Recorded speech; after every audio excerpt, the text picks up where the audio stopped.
It's Zach here from the New Zero, and in this video I'm going to take you through 4 tips that you can start to think about before beginning a new habit. Number 1, what's within your control? A lot of the inspiration I've gotten is from Stephen Covey's book, The 7 Habits of Highly Effective People, and he talks about the circle of concern and the circle of influence. This is probably one of the most fundamental bits of habit formation and the critical point to think about before starting a new habit.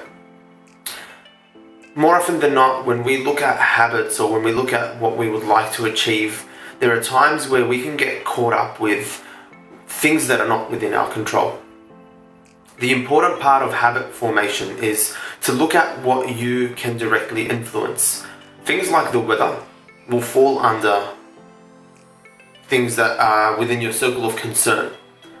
Circle of concern is you can be concerned about it, but there is no point to dwell on it because you don't really have an influence on the weather. People's attitudes are quite tough to change as well. So when you look at your circle of concern, it is there.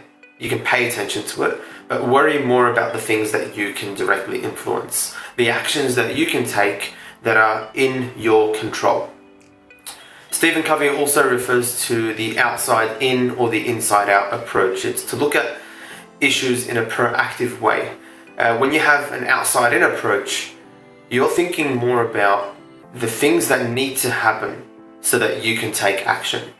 It's like, if only I had this much money and I could pay my house off. If only the weather was great and I can start doing exercise outside. It's waiting for something to happen before you take action.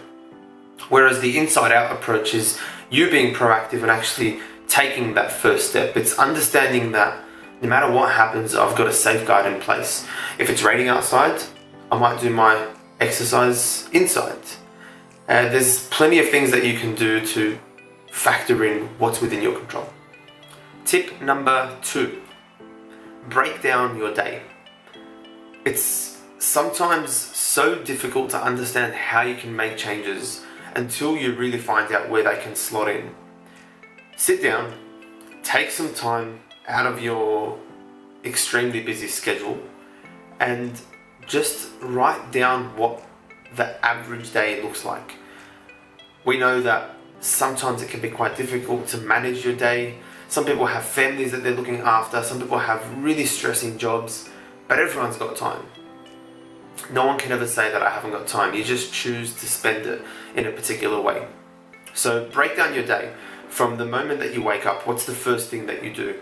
From the moment you leave for work to when you come back from work. What are the things that you actually do on a daily basis, and where can you fit in the things that you would like to implement or change? Having an honest conversation with yourself is really important, and it can be a catalyst for change because you'll start to identify that there's things that probably don't need to be there, and this will help you add those goals that you have and that you want to achieve. Number 3, what are you waiting for? This, I find, is the most common thing. Is it New Year's that you're waiting for because that just passed?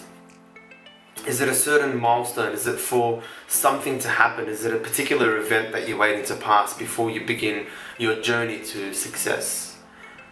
I think this is a scapegoat for many people, and it's always an excuse to say, oh, I'll just wait another 2 months, and once this thing passes, then I'll start and I'll make sure I do it.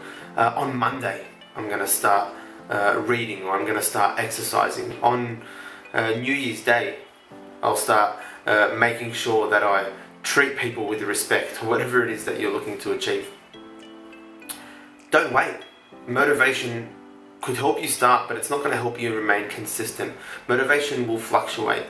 You need to act. As soon as you have the opportunity, just act. The things that you do today are what's going to make the biggest difference. Tip number 4. This is the final tip, and it's to pick one thing. Don't look to change the world overnight. You don't need to. Take the pressure off and break things down. You only have to do one thing at a time. And this is another bit from Stephen Covey's book, and it's to try and figure out what's the one thing that you can do that will have a profound impact on your life if you did it consistently. Is it reading? Is it exercise? Is it your food? Is it relationships? Could it be something that you could do at work? But pick one thing and just stick to it.